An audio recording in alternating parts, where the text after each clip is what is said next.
Today we are going to cut out our figures. Hey, this is a great example of low contrast because my figure has orange in it and there's an orange background.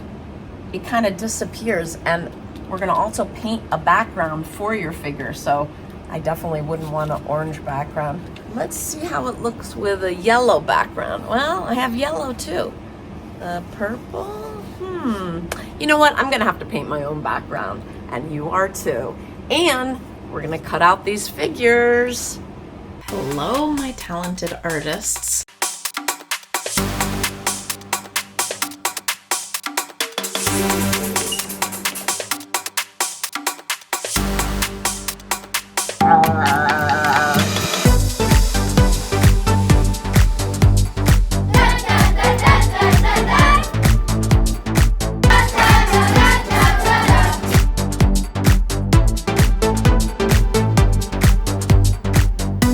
Let's get going, and don't forget to subscribe. Contrast is important in artwork because it creates visual interest. That means people want to look at that artwork. It defines the forms and it directs the viewer's eye to the focal point or the key elements that the artist wants the viewer to look at. Contrast helps separate objects from the background. Contrast is an important principle of design. Wow, I really can't see those words. Hey, I have a great idea. Let's add contrast and we'll be able to see them better. Contrast is an important tool in art, and you are going to use it to help emphasize your amazing, beautiful figures that you made. Contrast, light and dark, big and small, warm and cool. There are many ways to create contrast between your figures and the background.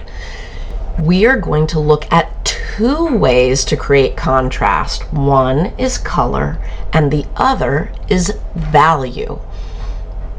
Complementary colors are found directly across from one another on the color wheel. When placed next to each other, they actually optically push against each other, making the colors seem more saturated and visually dynamic.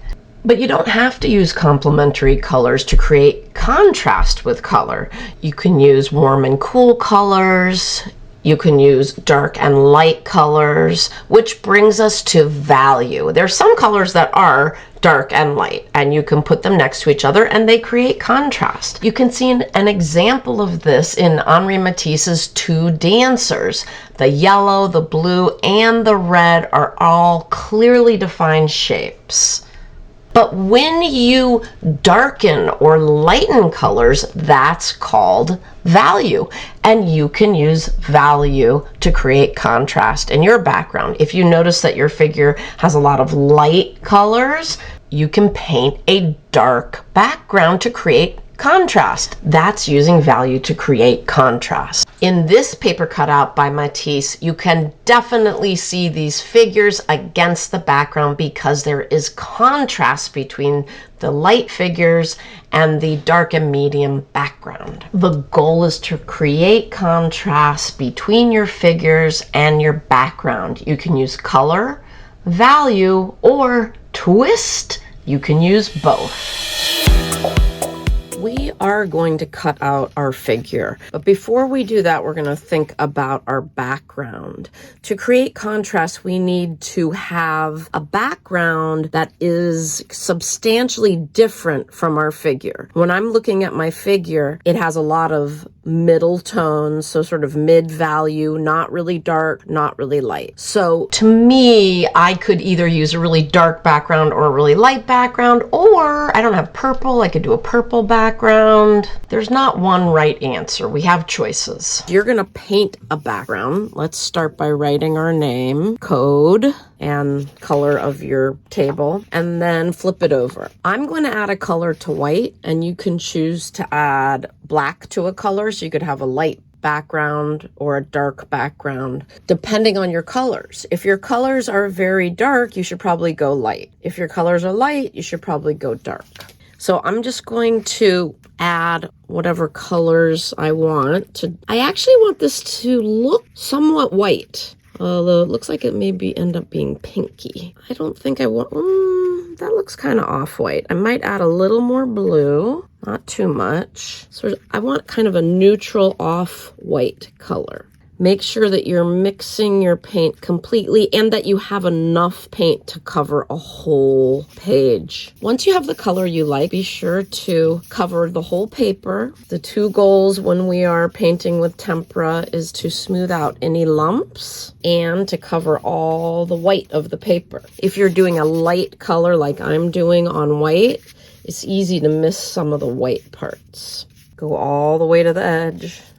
I kind of like the edges to be slightly different color. I'm going to blend this color in, and I'm going to look for any lumps and any white spots. Make sure I've smoothed. Oh, there's some white spots.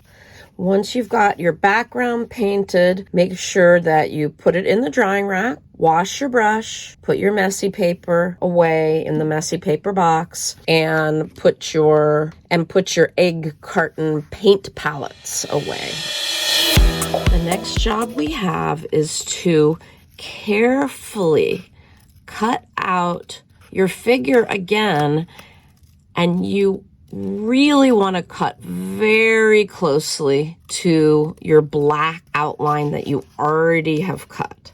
You don't want to lose any of the wonderful details that you've already cut. So make sure when you're cutting a little detail that you are going towards the center of your piece, and then take your scissor out.